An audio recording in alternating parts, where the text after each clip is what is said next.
Sur une des grandes spirales de notre galaxie, la Voie lactée, se trouvent le Soleil et la Terre, nés ensemble il y a 5 milliards d'années. Le Soleil est une gigantesque pile atomique qui répand toute son énergie, alors que la Terre n'est qu'une immense fournaise.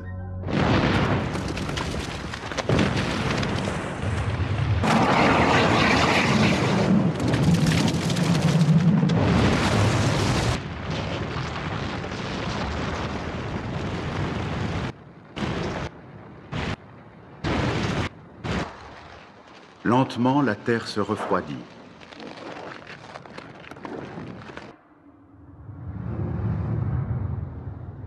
La Terre n'est qu'un désert.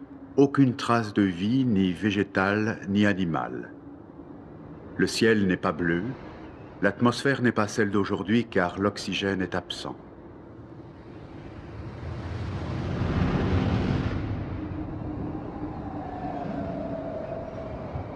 L'eau n'existe pas encore sur la surface de la Terre. Apportée par les éruptions volcaniques, elle est dans l'atmosphère, entièrement dans les nuages.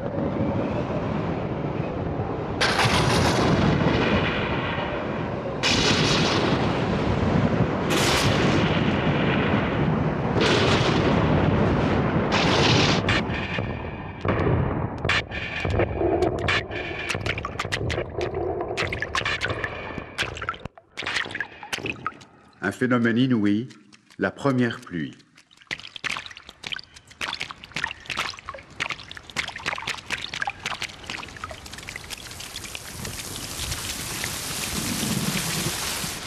Bouillante, elle tombe pendant des millions d'années. L'eau peut se maintenir en surface sous la forme des 3 états, liquide, solide et gazeux.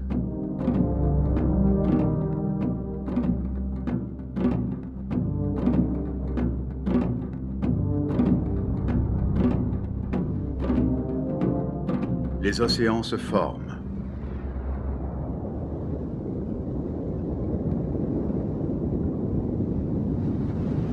Il y a près de 4 milliards d'années, la vie a commencé dans l'eau. Plusieurs hypothèses tentent d'expliquer ce phénomène.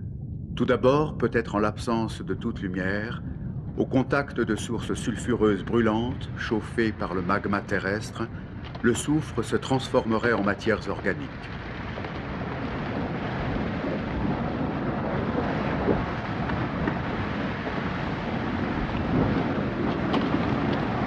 La vie est peut-être aussi apparue dans des petites mares remplies d'une soupe de matières organiques, apportée en partie par des poussières venues du cosmos.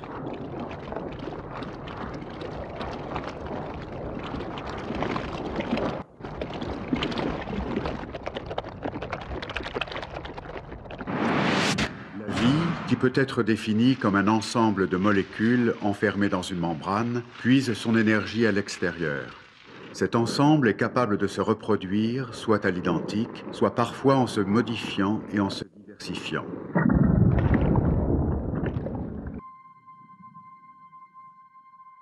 Toutes les espèces proviennent probablement d'un ancêtre commun, apparu il y a plus de 3,8 milliards d'années. Les premiers êtres vivants sont des bactéries. Elles se procurent l'énergie nécessaire directement par réaction chimique. Certains unicellulaires primitifs, comme les cyanobactéries, utilisent l'énergie lumineuse du soleil et rejettent de l'oxygène. C'est la photosynthèse que réalise aussi la chlorophylle des végétaux.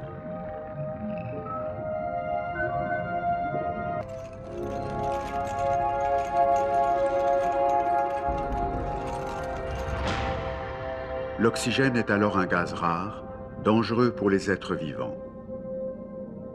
L'oxygène rejeté modifie peu à peu l'aspect de l'atmosphère.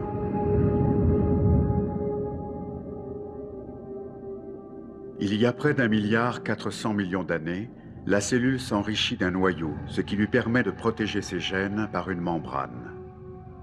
700 millions d'années se sont déjà écoulées depuis l'apparition de la vie, qui va demeurer microscopique à l'échelle de la cellule pendant presque 3 milliards d'années. Un équilibre s'installe entre les espèces végétales et animales, les secondes se nourrissant fréquemment des premières.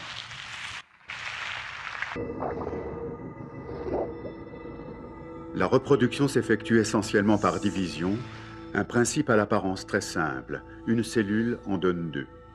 C'est la reproduction sans sexe, la vie à chaîne, très féconde mais avec peu d'innovation.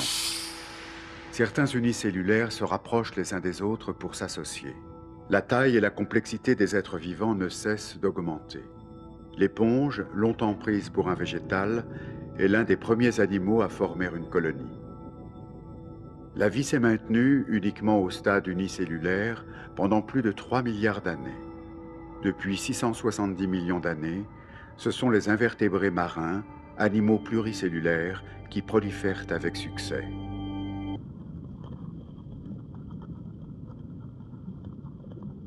Il y a 600 millions d'années, des organes spécialisés apparaissent chez les animaux pluricellulaires.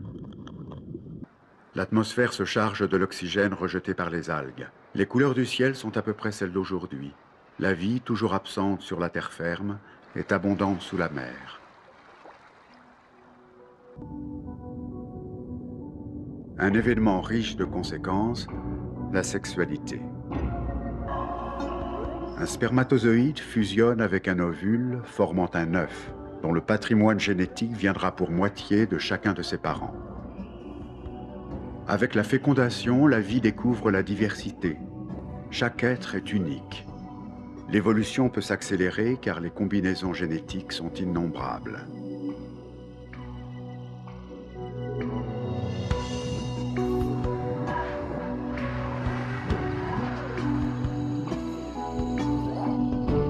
En se divisant, l'œuf devient une larve qui se métamorphosera plus tard en animal adulte.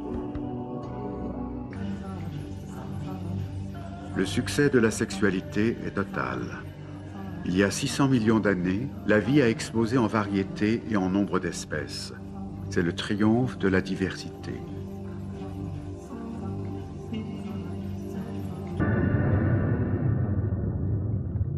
À 3000 mètres de profondeur, dans des conditions extrêmes, autour des sources chaudes, la vie s'épanouit également. Les sels minéraux contenus dans l'eau permettent l'élaboration de cuirasses et de coquilles.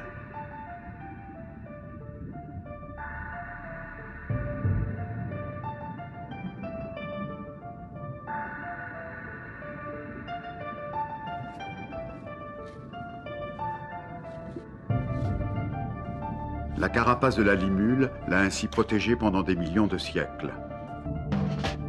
Un immense progrès dans l'évolution, l'œil. Les premières cellules photosensibles se sont transformées et produisent une véritable image. Plus l'œil devient efficace, et plus il est nécessaire de se rendre invisible.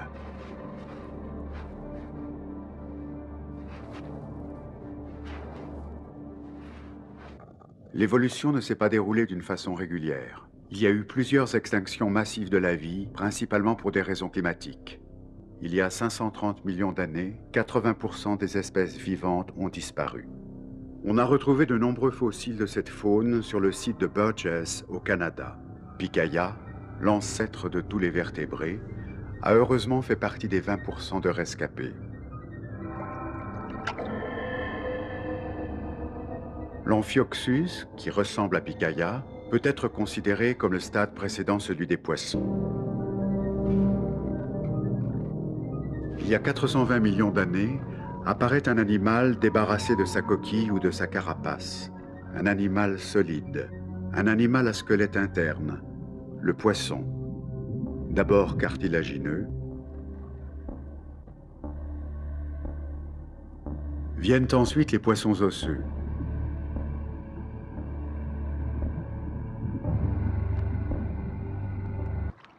Le dipneust est un poisson capable de ramper. Il peut respirer l'air qui est maintenant chargé d'oxygène.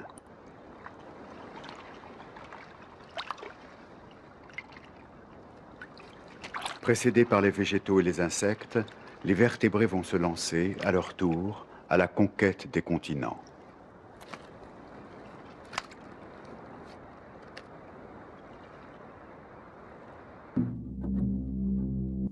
La vie est apparue dans l'eau il y a 4 milliards d'années. Elle n'existe sur la terre ferme que seulement depuis 400 millions d'années.